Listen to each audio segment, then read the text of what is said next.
Hey guys, it's Mitch. How's it going? We're getting close to the end of this series. In fact, if you were overly dramatic and had a close-up going on, you might say, we're in the end game now. We're looking at Infinity Gauntlet number 5 today, so just before we get into it, if you enjoyed the channel, if you feel like you might want to help out a little bit, go subscribe on my Patreon. Links are in the description, gives you early access to everything I do, helps out the channel, helps to buy new comics. Alright, so I don't think we need too much in the way of history. Thanos got the Infinity Stones, Thanos wiped out half of all life in the universe, and the Marvel superheroes, under the command of Adam Warlock, assembled to go and try and take Thanos down, and they failed horribly. They all got killed in the last issue. But that's okay, because now it's the turn of the cosmic beings. You bring in Jim Starlin to do some cosmic superhero comics. You don't just stop with the superhero part of the fight. You gotta get the cosmic in there. We're now officially in the Ron Lim era for this series, so Ron Lim is also doing the cover duties. I should point out, though, that the covers are inked by George Perez, because George Perez he wanted to make sure that it was clear there weren't any hard feelings or anything towards Jim Starlin or Ron Lim for taking over. So you just know, I'll link those for you at least.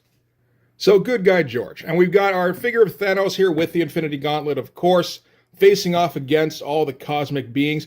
It's a decent shot. It's a little stationary with all the cosmic beings just standing there. You'd like to get maybe a little bit more going on, but, you know, it gives you a very good idea of what's going on in the comic, and, you know, I think it's pretty much a classic cover by now, right? Probably. And he puts the guy he knows he can make look cool in the front line with Galactus here. Alright, so we're going to start things off with the Watcher. He's going to give us a very brief sort of rundown, and he's going to act as our narrator for a fair bit of this issue. He did in the last one as well. I don't know exactly that we need a full splash of him, just saying a little bit about who he is. You know, my sworn task is to observe and chronicle great events. My curse is always to witness and never participate. Blah, da, da, da, da. It's just really that we need the lead-in for the double-page splash that's coming on page 2 and 3. I mean, as far as a shot of the Watcher, it's fine. It's kind of like all of Ron Lim's stuff. It's fairly decent. Proportions are good. I mean, you know, the head's too big, but that's the Watcher. His head's too big. It's fine for this shot. All the hanging drapery looks pretty good. It is a dead-on shot. Like, you know, there is no attempt at changing the angle at all. There's no attempt at trying to do any kind of dramatic lighting, which maybe would be nice, as sort of like an overture, setting the stage kind of thing, but we didn't do that. But yeah, you know, it's perfectly fine. And then we go to pretty much an exact copy of the last pages of issue 4. Is it the same pages? It is not. They're all kind of in the same position for the most part. I mean, the Watcher's not here. You know, some of them are in slightly different positions around, but mostly, yeah, he used the same layout as he did on the last pages. And I mean, same angle, and, you know, same thing up here with Eros and Death, and I think Nebula on the stairs here. So he really was able to just use the last one as a template and just kind of pretty close to trace off of it.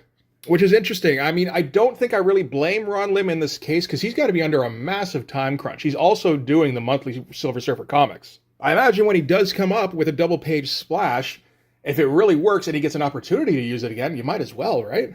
And he seems to have beefed it up a little bit here and there with just a little bit of dramatic lighting on this.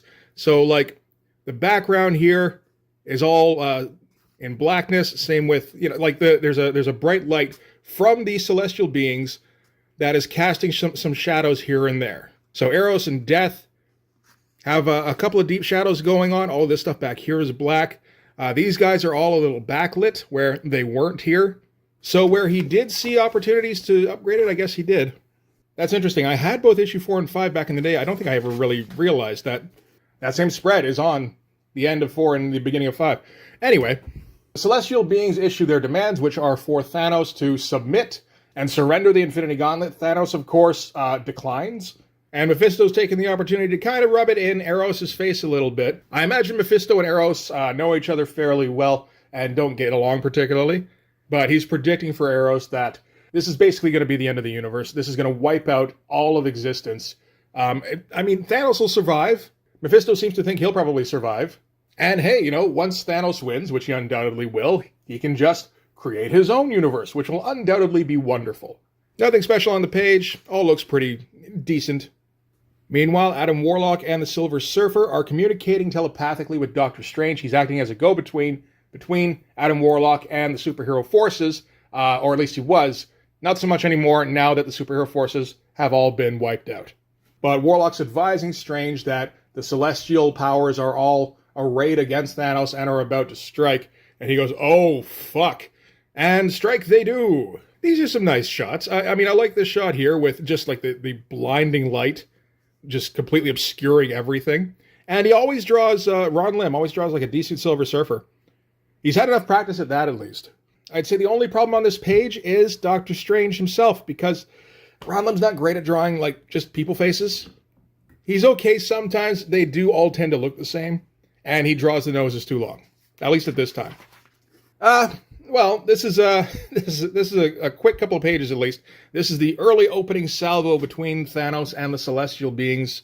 It's just, you know, power being unleashed, and the Watcher going, fear grows within my heart. I fear that I am witnessing the end of the universe. And he's like, oh man, listen to the Watcher emote. Rubble, debris starts flying everywhere. I guess this is the leftovers of the shrine, basically.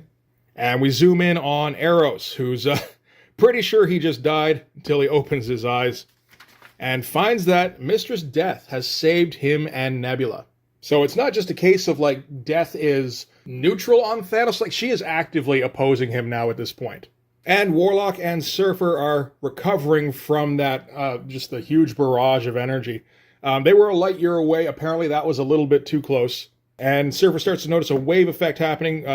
Warlock says it's an interdimensional distortion cascade. So they got to get the fuck out of there.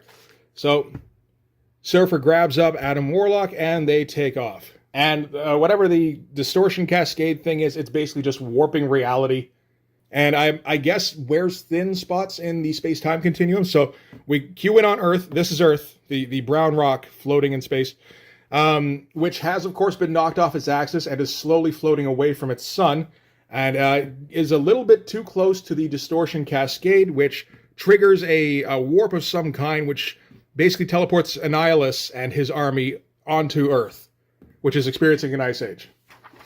Which is cool. I always liked Annihilus. He always struck me as, like, a very 80s villain. I know he's, like, late 60s.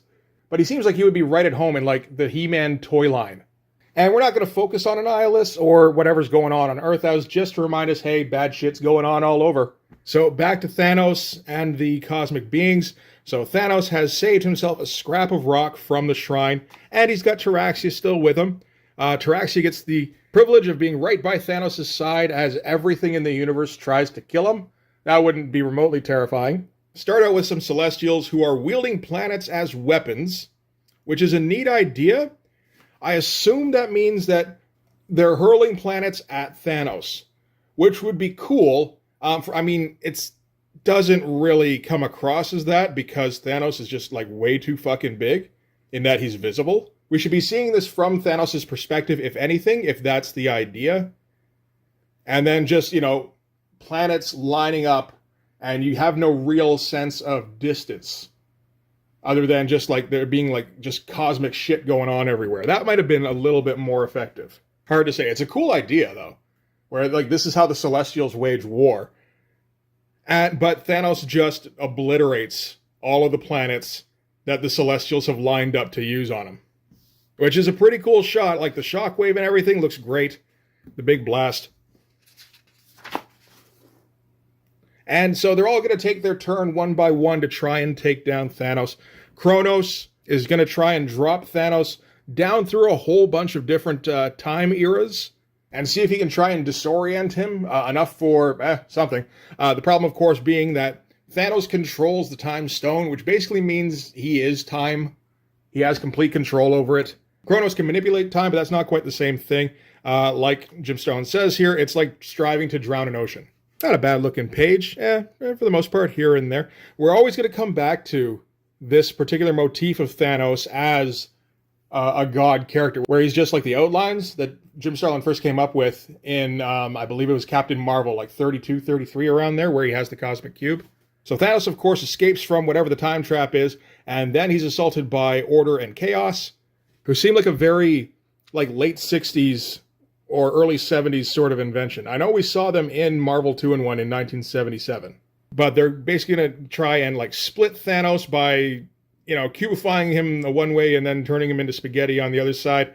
I'm not sure how else you would represent chaos and order attacking somebody. So, I mean, that's as good as anything, I suppose. And, of course, Thanos is triumphant. Nice little figure of him here. And then we get, like, this approaching fireball, which turns out to be the Stranger, Galactus, and Eon, who have just combined their forces just like Blitzkrieg Thanos. And for a second, it looks like it might work, but then he regains control and kind of sweeps them aside. The shot here of the Stranger and Galactus and Eon isn't good, really. But it feels like it doesn't matter because the buildup is. Like the slow build of the Flash in the distance, quickly approaching as a fireball and then engulfing them. And then they're just these like barely visible kind of presences, just like sweeping energy at them. Like it's a very cool idea. And it kind of makes up for whatever's lost in the actual drawing, I think. So yeah, he sweeps aside those three guys. And then we cut to Adam Warlock and Silver Surfer trying to make their way to safety while what I'm pretty sure is like a solar system-sized explosion is going on and just like constant conflagration. This might be the series where I learned the word conflagration, thinking about it. Or the issue. Is this one? Yep, astroconflagration. There we go. So back to Thanos, who alternates between, like, love and hate are characters, right? They have representatives in the cosmic pantheon for some reason. And you got to have them attacking Thanos somehow, because Jim Starlin said they should. So they're going to attack him by basically flip-flopping his personality back and forth, being like, I'm going to destroy them. Oh, but I love them so much. Oh, but I hate them. No, and of course what happens is it's love and hate. Why? How could I not have seen that earlier? And he just blasts them. So it's like, okay, we didn't need exactly a very clever way to get rid of them, but sure. Decent shot here. Like, most of the shots are decent. When he does do, like a bird's eye view or something from here, he can get it done. It's like he just doesn't think about it most of the time. And again, it might be a function of speed. Because, like, he's just trying to do so many fucking books. I did say with George, one of the first things to go when you're starting to run out of steam is the creativity with the page designs, panel layouts, that sort of thing. So it could be that Ron Lim's just kind of always wrecked and just kind of can't come up with something, a little... Anyway, doesn't matter. Thanos gets engulfed in hellfire, and Mephisto shows his true colors, which he did before by trying to take the Infinity Gauntlet from Thanos. And Thanos kept him around because he thought it was funny. So now he seems like he's pissed off. I don't actually think that's the case. He's just kind of like, yep, knew this was going to happen. Like, it was more like he was giving him an opportunity to fuck himself. I'm okay with that. Except that someone comes to Mephisto's aid, and it's Mistress Death. And this one is a little personal for Thanos, since she's the reason he went and got the Infinity Stones in the first place, so that he could be with her. Again, I'd like something a bit more dramatic than these shots, but I'm not going to hold it against Ron Lim or anything. So in his moment of weakness, all of the cosmic beings kind of attack him all at once, and it seems like he might not make it through, except the Maelstrom coalesces, and Thanos prevails. And then we get our big splash page of the Shrine to Thanos. We're done trying to make Mistress Death happy. She can stick up here with the rest of these ungrateful fucking celestial beings who are being imprisoned like they're trophies, which didn't work out too well for him before. Again, going back to Marvel 2-in-1 Annual number 2, where he did that with the Avengers, and that kind of led to him, dying, really. It's a pretty cool shot, though. The shrine looks quite good. He's able to use the template, of course, the design that George came up with for the Temple to Death, and just, add on Thanos heads instead of Death heads. But, it looks good. He's still got to draw it, and he did a decent job. So Thanos proclaims his supremacy, which is a little hard to argue at this point, I suppose. Warlock and Surfer are heading back, I think, to Earth, and they fly by a planet that Surfer was familiar with that has been obliterated. It's just debris hanging in space. So Surfer decides to go and look to see if there are survivors. I don't think that's too likely. Apparently, since judging by like the way this one guy here is dressed, they're dressed like Cro-Magnon man, something like that. Somehow I don't think they're going to be able to survive all of a sudden being shunted out into space.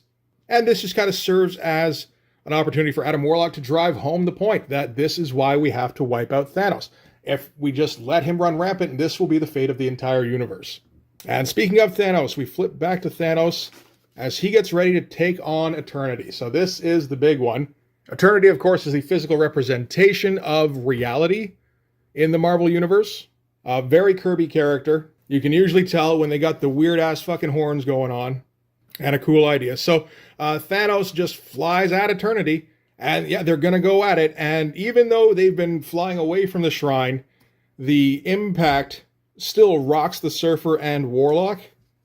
And it's a fairly easy page to have a splash for, but you do need a splash for this page.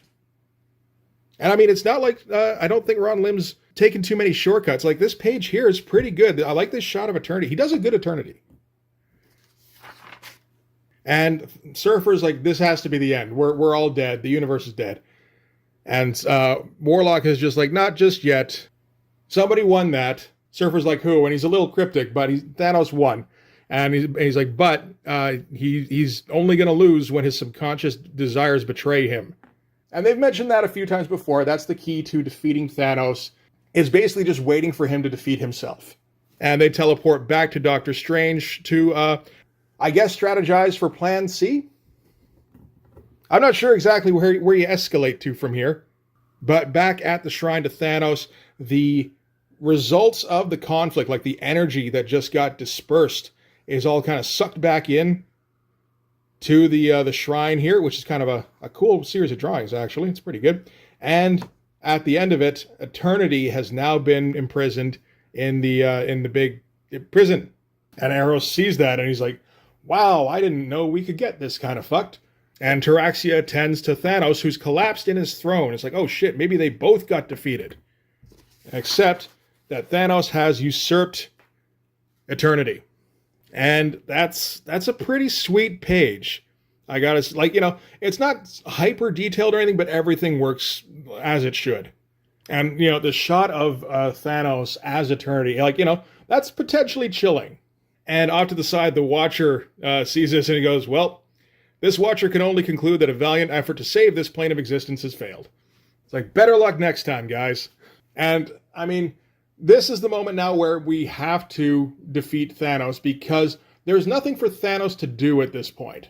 Like, there's no one left for him to beat, yeah, but there's also, like, he doesn't have any plans to build anything or destroy anything even. He already killed half of the universe.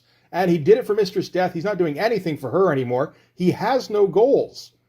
So this is, like, the apotheosis for Thanos, and if it had gone on any longer, he probably would have killed himself. But Taraxia asks, what about your body? And Thanos is just like, I don't need it anymore. I've transcended beyond the vulnerability of the flesh. And meanwhile, Nebula is hovering right by his body, and he doesn't even notice. And we get a little panel-by-panel breakdown.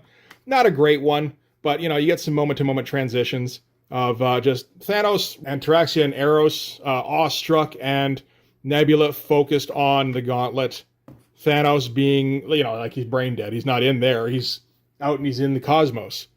So she realizes this is her opportunity, unless Thanos can get back in his body quick enough.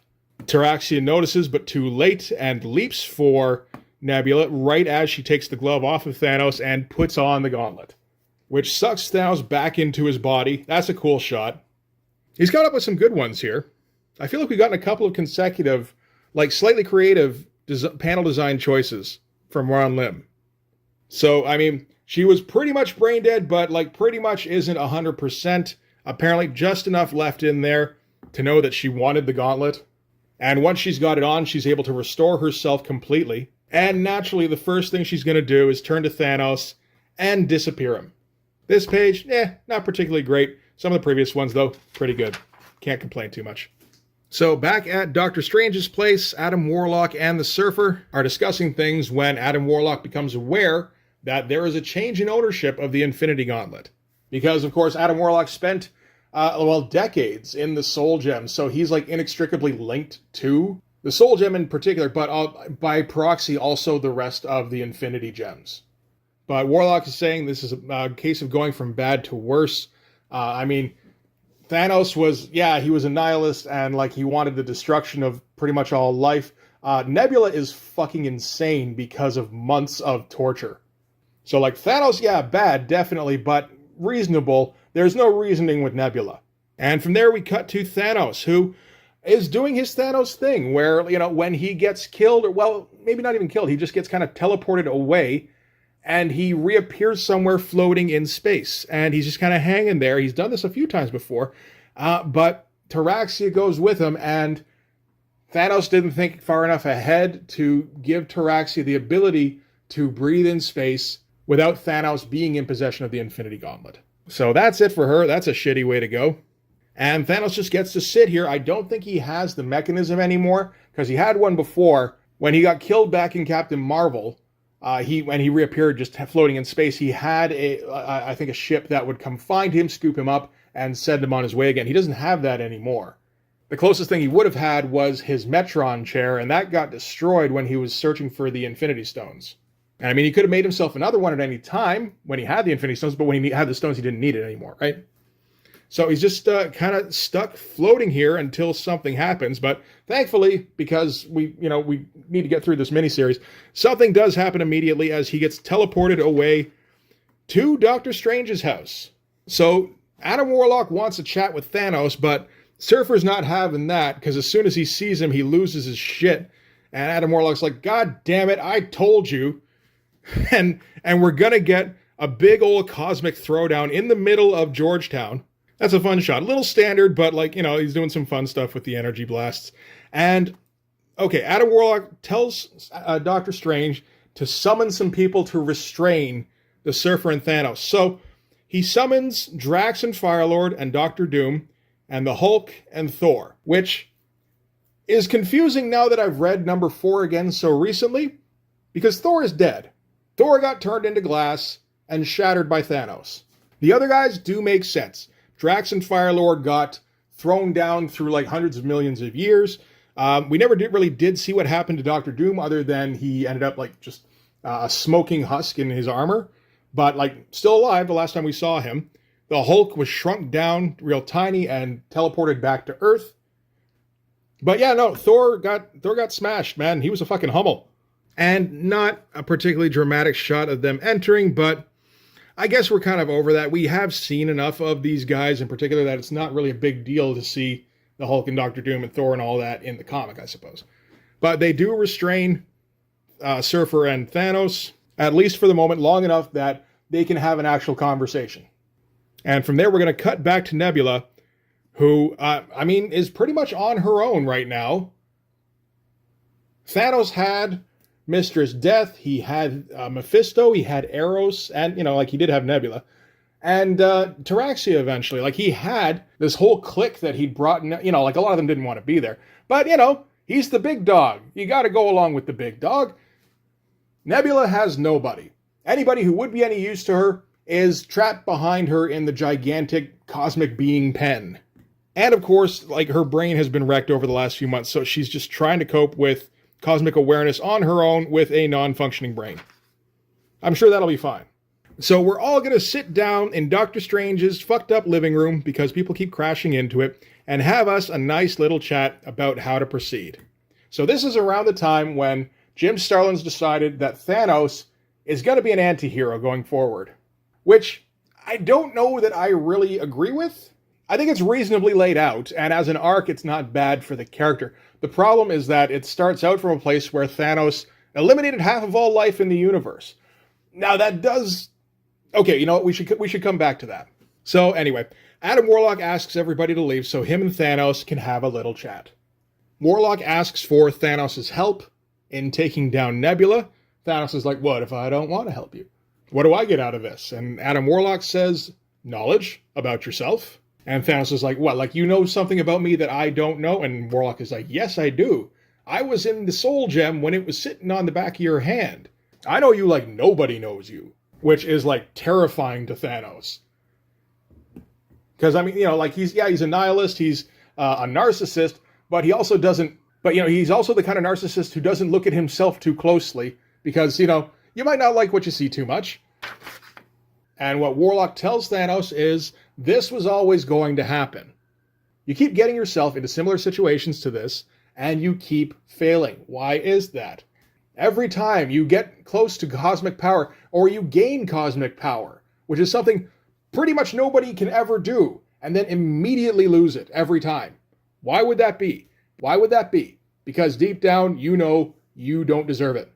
You did the exact same thing with the Cosmic Cube when you left your body, which had the Cosmic Cube, and Captain Marvel destroyed it, which completely defeated you. Second time doesn't exactly fit the type of scenario I'm talking about, so I'm not going to go into very much detail when discussing it, but this last time you did the same thing again. You gained ultimate power, and then you abandoned your body while it was in possession of that ultimate power, allowing Nebula to take the gauntlet from you. And Thanos doesn't really have anywhere to run from this, and I mean, the evidence is kind of overwhelming, particularly in the immediate aftermath of having lost the Infinity Gauntlet. And he has to realize that this is the truth, and because of that, he swears to aid Adam Warlock. But afterwards, no promises, which I like. So now we're back to Plan A again, essentially. The 4 or 5 heroes, one of whom should be dead, that we have left are going to try and assault Nebula now. Even though they tried it with Thanos when they were like 3 or 4 times as many guys, and that didn't work so well. Maybe Nebula isn't as good at fighting as Thanos is. Maybe. But Thanos doesn't see it that way. He's like, they haven't 1 chance in a million for victory. And he's like, yeah, we know. But we do. He's like, yes, 1 in a million, maybe. So back to Nebula, as she's starting to become a bit more attuned to the cosmic awareness that she now has access to. And it's starting to kind of, it is starting to fix her brain a bit. She's starting to realize the possibilities, like just how limitless her capabilities are. And she's getting kind of excited about it. So she's gonna talk to her great uncle, I suppose, Eros, who she still hasn't thought to give him his mouth back. But that might be for the best, because he'd do his manipulating shit to her. And she's aware that very soon she's going to get a visit from a whole bunch of superheroes, as the superheroes in question teleport in and all try to strike her at once. And Starlin's like, their combined might could easily rend asunder a small planet. It's like, okay, cool, sure. But they don't do a whole lot against Nebula in possession of the Infinity Gems. Again, kind of a cool shot. Not super dramatic, but, again, everybody they look okay, as they should. This is a little better with Nebula. It's a bit of a lower angle. I appreciate that. So she immediately takes the upper hand back and traps them within the shrine to Thanos, basically giving them no leverage with which to pull themselves free. And she's aware that this is nothing. This is not even really an attack. This is just a little bit of a distraction until the main event gets here, which is Thanos, Adam Warlock, Doctor Strange, and Silver Surfer. Thanos says he's come to reclaim his rightful property. Nebula says, with the help of your 2 little friends, you disappoint me. And Surfer's like, what? 2? What? Does she count different now that she has the Infinity Stones? So that's, I suppose, a little bit of a mystery that we'll have to wait until the next issue to be resolved. Or, hell with it. It's just she can't see Adam Warlock. And that will be kind of explained in the next issue. But that is it for Infinity Gauntlet number 5. It's pretty good. It's exactly what it wants to be, which is Infinity Gauntlet number 4, only times like 100 in terms of scope. And the thing with Thanos becoming an anti-hero, like I said, I think it works for the character. And like at this point here, for him to be on board with Warlock is reasonably okay. And I mean, Warlock has had access to Thanos' heart. He knows him better than anybody does. So it's not like, how can I trust you, Thanos? It's like, no, I know exactly how much I can trust you.